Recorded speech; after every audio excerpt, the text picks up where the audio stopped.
Assalamualaikum warahmatullahi wabarakatuh. Saya Tika Dewi Rosi dengan akhir NIM 096. Saya dari kelompok 10 yang akan menjelaskan tentang sistem pengeluaran kas langsung. Nah, dalam sistem pengeluaran kas langsung ini terdapat beberapa hal yang harus dilakukan. Seperti yang pertama yaitu penerbitan surat penyediaan dana atau SPD. Dalam penerbitan SPD ini terdapat beberapa prosedur yang harus dilakukan. Yang pertama yaitu SPD diterbitkan dalam rangka manajemen kas setelah penetapan anggaran kas. Dan yang kedua, SPD tersebut disiapkan oleh kuasa BUD untuk ditandatangani oleh PPKD. Nah, yang ketiga, pengeluaran kas atas beban APBD dilakukan berdasarkan pada SPD atau dokumen lain yang dipersamakan dengan SPD tersebut. Selanjutnya saya akan menjelaskan tentang penerbitan surat permintaan membayar atau SPM. Nah, dalam penerbitan SPM ini terdapat beberapa langkah yang harus dilakukan. Yang pertama yaitu PPK SKPD menerima SPPLS yang diajukan oleh Bendahara Pengeluaran. Kemudian PPK SKPD ini mencatat SPPLS yang diterimanya ke dalam register SPPLS. Nah, kemudian PPK SKPD ini memverifikasi kesahihan bukti dan meneliti kelengkapan dokumen SPPLS tersebut. Nah, jika kelengkapan dokumen tersebut dinyatakan sudah lengkap dan sahih, maka PPK SKPD ini menyiapkan SPMLS untuk ditandatangani oleh Kepala SKPD atau pengguna anggaran.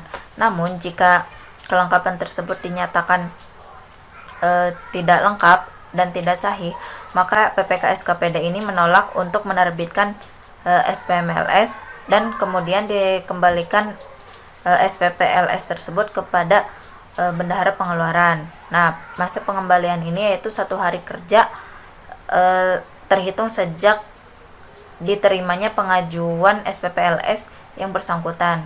Nah, apabila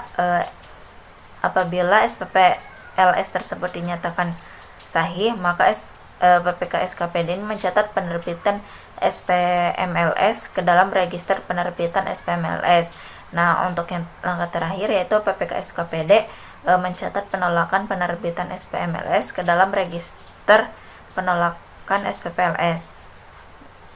Di sini saya akan menjelaskan tentang surat permintaan pembayaran yaitu terkait dengan SPP atau yang bisa disebut dengan SPP. Bagaimana prosedur pengajuannya? Nah, pertama berdasarkan SPD dan bendahara umum, kemudian atas usulan PPTK juga, maka dibuatlah SPPLS yaitu surat permintaan pembayaran langsung. Nah, setelah itu maka bendahara itu membandingkan antara SPPLS yang diterima dari Bendahara Pengeluaran Pembantu, nah yang kemudian akan ditandatangani oleh PPK SKPD. Nah, kemudian kelengkapan SPPLS ini juga itu ada SPPLS pembayaran gaji, tunjangan gaji, juga bisa dengan pengadaan barang dan jasa. Nah, kemudian kelengkapan apa saja sih kelengkapan SPPLS dari tunjangan gaji dan pembayaran gaji?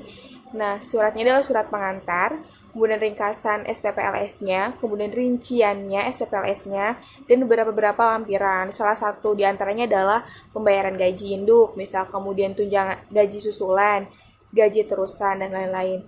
Nah, kemudian yang selanjutnya, kelengkapan dari dokumen SPPLS dari barang dan jasa. Nah, itu ada surat pengantar SPPLS-nya juga.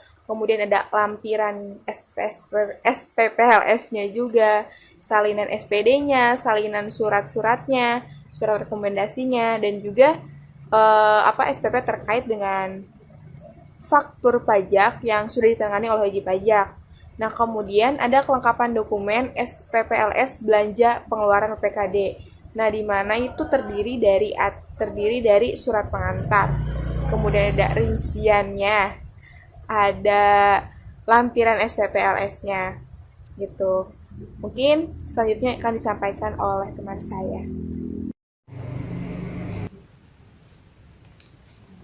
Selanjutnya di sini saya Ika Nurjaya dengan akhir NIM 310 akan melanjutkan presentasi dari teman saya, yaitu penerbitan surat perintah pencairan dana atau SP2D, di mana prosedur penerimaan SP2D secara langsung yaitu yang pertama, PPKD menerima SPM LS yang diajukan oleh Kepala SKPD atau pengguna anggaran.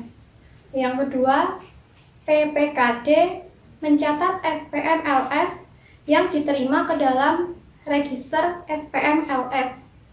Lalu yang ketiga, PPKD memverifikasi kesesuaian anggaran dan meneliti kelengkapan dokumen SPM LS. Lalu yang keempat, apabila kelengkapan dokumen SPM LS yang dinyatakan lengkap dan sah, maka PPKD menyiapkan SP2D langsung untuk diterbitkan SP2D langsung. Yang kelima, apabila kelengkapan dokumennya tidak lengkap dan tidak sah, maka PPKD menolak untuk menerbitkan SP2DLS yang selanjutnya mengembalikan SPM LS kepada PPK SKPD untuk dilengkapi dan diperbaiki. Lalu yang keenam, pengembalian SPM LS paling lambat 1 hari kerja terhitung sejak diterimanya pengajuan SPM LS yang bersangkutan. Yang ketujuh, PPKD mencatat penerbitan SP2DLS ke dalam register penerbitan SP2DLS. Dan yang terakhir, ke-8, yaitu PPKD mencatat penolakan penerbitan SP2DLS ke dalam register penolakan SPM LS. Selanjutnya mengenai prosedur pencatatan akuntansi, di mana prosedur pencatatan akuntansi pengeluaran kas, mekanisme pembebanan secara langsung yaitu ada 2. Yang pertama, fungsi akuntansi SKPKD menerima berkas SP2DLS lembar 3 dari PPKD, di mana fungsi akuntansi SKPKD mencatat SP2D LS ke dalam jurnal pengeluaran kas per tanggal pengesahan SP2DLS yang telah diotorisasi oleh PPKD dan melakukan peringkasan transaksi-transaksi atau posting dari jurnal pengeluaran kas ke buku besar. Selain itu, fungsi AKT SKPKD juga mencatat transaksi-transaksi ke dalam buku pembantu yang berisi rincian item buku besar ke setiap rekening yang dianggap perlu atau dalam rincian objek belanja. Lalu yang kedua yaitu fungsi akuntansi PPK SKPD menerima berkas SP2D LS lembar keempat dari PPKD, di mana fungsi akuntansi PPK SKPD ini mencatat SP2D LS pembayaran gaji dan tunjangan ke dalam buku jurnal pengeluaran kas, dan SP2D LS ini